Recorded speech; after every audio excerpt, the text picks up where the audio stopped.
नई Delhi railway station पर मची भगदड़ में कई लोगों को अपनी जान गंवानी पड़ गई। हालांकि कल मची भगदड़ के बाद अब रेलवे स्टेशन पर हालात सामान्य हैं। ग्राउंड जीरो से भारत एक्सप्रेस संवाददाता रमेश सिंह ने हालात का जायजा लिया और प्रयागराज से स्नान कर लौट रहे श्रद्धालुओं से खास बातचीत की। सुनिए।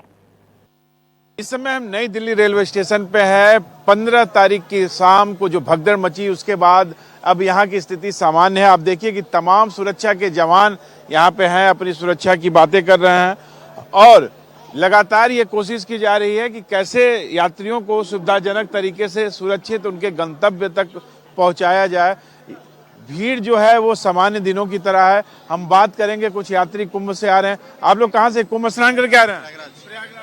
दिल्ली से। क्या व्यवस्था रही प्रयागराज में? अभी तो बहुत भीड़ है वहाँ पर। बहुत भीड़ है। बहुत भीड़ है। और यात्रा में कोई असुविधा तो नहीं हुई? ज्यादा टाइम हुई है, आधे टाइम तो नहीं हुई। आते टाइम आप भी यात्रा करके प्रयागराज में महाकुंभ स्नान करके आ रहे हैं? हाँ जी, हाँ जी। कैसी अनुभूति रही वहाँ पे? बहुत अच्छी रही जी।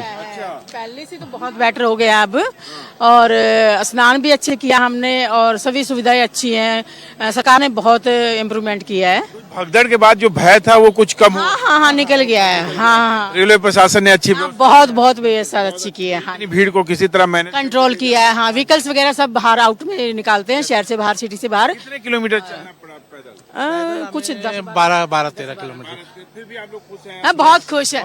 वो एक बड़ी उपलब्धि है रेलवे के लिए और वही कारण है कि उस घटना के बाद से कुछ ही घंटों के बाद रेलवे प्रशासन ने सारी चीजों को सामान्य किया है और आज भी सुचारू रूप से यात्राएं हो रही हैं। सामान्य दिनों की तरह रेलवे स्टेशन पे लोग अपने अपने गंतव्यों को तक जा रहे हैं।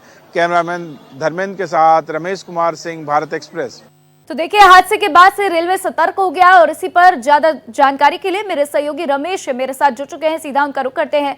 रमेश, आपने वहां पर लोगों से बातचीत की, अभी वहां पर क्या कुछ व्यवस्था की गई है और क्या कुछ हालात रेलवे स्टेशन पर आपको नजर आ रहे हैं? देखिए, इस समय हम नई दिल्ली रेलवे स्टेशन पे हैं। सामने नई दिल्ली रेलवे स्टेशन का गेट है। सामान्य दिनों की तरह आवाजाही है, लोग आ रहे हैं अपने अपने जिनको जहां जिस जगह जाना है वो ट्रेन पे बैठ रहे हैं। पुलिस व्यवस्था है और सारी चीज़ें बहुत सुरक्षित हैं, कहीं कोई दिक्कत नहीं है। ये मतलब स्थिति अगर उस दिन भी रहती शनिवार की रात में तो फिर वो घटना नहीं घटती जो कि घटने में 18 लोगों ने अपनी जान गंवाई। पर जो सबसे अच्छी बात यह है कि रेल प्रशासन ने बहुत अच्छी व्यवस्था की है। लोगों को एक लोगों को ट्रेन में बैठाया जा रहा है और जिस तरीके से कुंभ में लोगों की भीड़ है, स्पेशल ट्रेनों के माध्यम से उनको प्रयागराज में कुंभ स्नान कराने की व्यवस्था रेलवे प्रशासन लगातार कर रहा है। जी, सुरक्षा के लिहाज से रमेश क्या कुछ इंतजाम किए गए हैं? क्या सुरक्षा बलों की संख्या में कोई इजाफा? देखिए, इजाफा तो उसी दिन हो गया था जब घटना घटी थी। घटना घटने से पहले भी सुरक्षा बल थे पर सामान्य तरीके से थे जो कि रूटीन में रहते हैं। पर उस घटना के बाद सुरक्षा बढ़ाई गई लगातार। आप देखिए कि जो रेलवे पुलिस है वो तो है ही, साथ ही साथ दिल्ली पुलिस के जवान हैं, आरएएफ के जवान हैं। तो लगातार लोगों की सुरक्षा के लिए ये व्यवस्था की गई और इतनी भीड़ अचानक आई थी, रेलवे को भी उम्मीद नहीं थी कि उस तरह की भीड़ आएगी। 1 घंटे में 1500 टिकट बिक गए। तमाम लोग बेटिकट थे। एक बड़ी संख्या थी जो लोग बिना टिकट एंट्री कर गए थे। अब ये जांच का विषय है, जांच होगी तो सारी चीजें सामने आएंगी। जी रमेश, अनाउंसमेंट को लेकर कई सवाल खड़े हुए कि गलत अनाउंसमेंट हुई, अचानक से अनाउंसमेंट हुई जिसकी वजह से लोग पैनिक कर गए और वहां पर भगदड़ मच गई।